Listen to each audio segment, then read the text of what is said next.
আমরা হলাম মৌলবাদী। কি বাদী? তোমরা হলা আগাবাদী। যদি বেশি বাড়াবাড়ি করো তবে গোড়া ধরে না ধরো। কোথায় পৌঁছাবা? কোথায় পৌঁছেছে? এই আল্লামা সাইদিকে করা হলো লুটেরা। তিনি যদি লুটেরাই হবেন ৭১ সালে, তাহলে ৯৬ থেকে ২০০৬ সাল পর্যন্ত যে এমপি ছিলেন তখন তার ব্যাংক ব্যালেন্স কেমন ছিল? লুট করেন নাই কেন? যে মানুষটা ৭১ লুট করতে পারে তাহলে ৯৬ সাল পর্যন্ত এমপি হবে, তার অ্যাকাউন্টে কত টাকা ছিল সরকার জানে কিনা? লুটের টাকা গেল কোথায়? লুটের টাকা দিকে দিল্লি চলে গেছে। কোথায় গেছে? ২৮ লক্ষ কোটি টাকা। নির্যাতন কিন্তু শেষ করে নাই। অসংখ্য মানুষকে গুম করে ২৮ লক্ষ কোটি টাকা নিয়ে আরামে আয়েসে জিন্দিগি পার করতেছে। আমাদের নেতারাও আরাম করতে পারতেন কিনা? পারতেন না? বলতে পারেন আল্লামা সাইদি বিশ্বের কোন একটা দেশে যাবে, তার কোনো টাকা লাগতো? তার টাকা খাওয়ার কোনো পয়সা দেওয়া লাগতো? কোটি কোটি মানুষ ছিল তার ভক্ত, ছিল কিনা? পৃথিবীতে এরকম কোন ইতিহাস আছে একটা রায়কে কেন্দ্র করে রায় কার্যকর হয় নাই? অসংখ্য মানুষ ২৫০ করে মানুষ জীবন দিয়েছে। ইতিহাস আছে?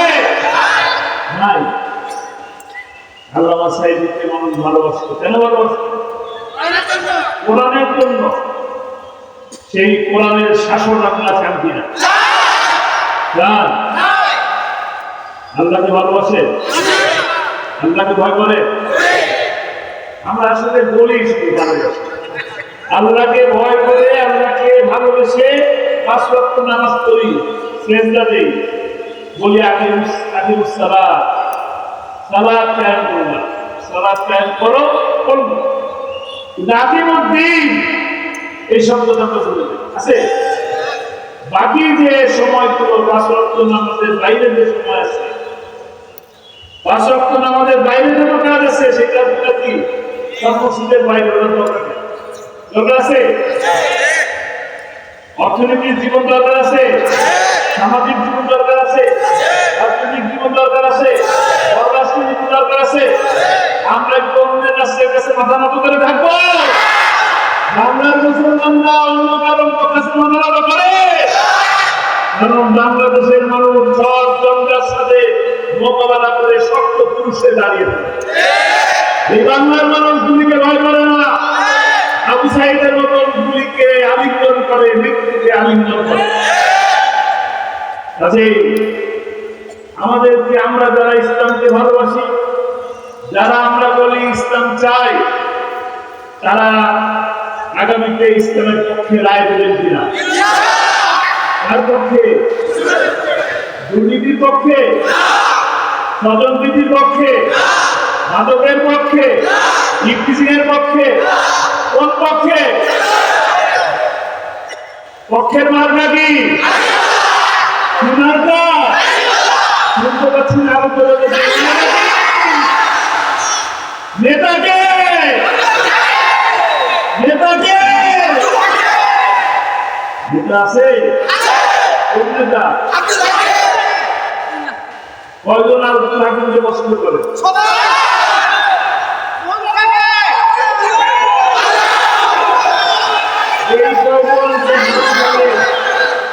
এই কয়জনকে হাত উঠাবে, তাই দিয়ে কি বিজয় আসবে? বিজয় কি শুধু ঠাকুরকে আসলেই হবে? বিজয় আসবে কোন জায়গায়? সব জায়গায় হবে কিনা? আল্লামা সাইদির ২টা স্বপ্ন ছিল। আল্লামা সাইদির কয়টা স্বপ্ন ছিল? ২টা। যত বড় বড় মাহফিল হয়েছে, প্রতিটা মাহফিলে ২টা স্বপ্নের কথা বলতেন। একটা বলতেন শাহাদাতের মৃত্যু চাই। কি বলতেন? তার মৃত্যুটা কি হয়েছে? একটা সুস্থ সুন্দর মানুষকে নিয়ে আসা হলো হাসপাতালের সামনে। মনে আছে না ভুলে গেছে? সুস্থ সুন্দর মানুষকে হাসপাতালের সামনে নিয়ে আসা হলো। সকলের সামনে তিনি মিষ্টি মধুর একটি হাসি উপহার দিলেন। সারা জগৎবাসীকে সালাম দিলেন, আল্লাহকে খুশি করার জন্য বললেন আলহামদুলিল্লাহ, আল্লাহ আমাকে অনেক ভালো করেছে। বলবেন না?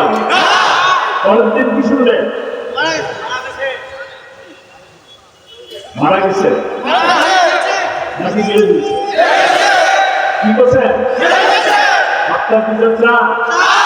আর দ্বিতীয় স্বপ্ন, তার দ্বিতীয় স্বপ্নটাই আপনার হত্যার বিচার করার সুযোগ সুবিধা দেবে। আর দ্বিতীয় স্বপ্ন ছিল আল্লাহ যেন আমাকে কোরআনের রাজ প্রতিষ্ঠা হয়েছে এই দৃশ্য দেখে যেন আমার মৃত্যু হয়। কোরআনের রাজ প্রতিষ্ঠা করবেন দেখে।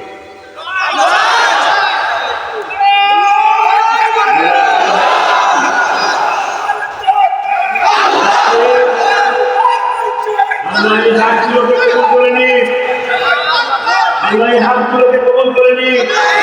হাতগুলো রক্তের আগে বলছি আল্লাহ, আমরা গুনাহগার বান্দা, আল্লাহ তুমি হাতগুলো কবুল করে নিন।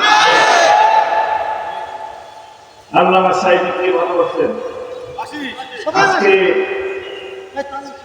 তিনি হাসি মুখে পৃথিবী থেকে চলে গেছেন। এই বাংলাদেশের মানুষটাকে কোরআনের পাখি বলে। আল্লাহ তাআলা দয়া করে তাকে জান্নাতের সবুজ পাখি হিসেবে কবুল করে নিন।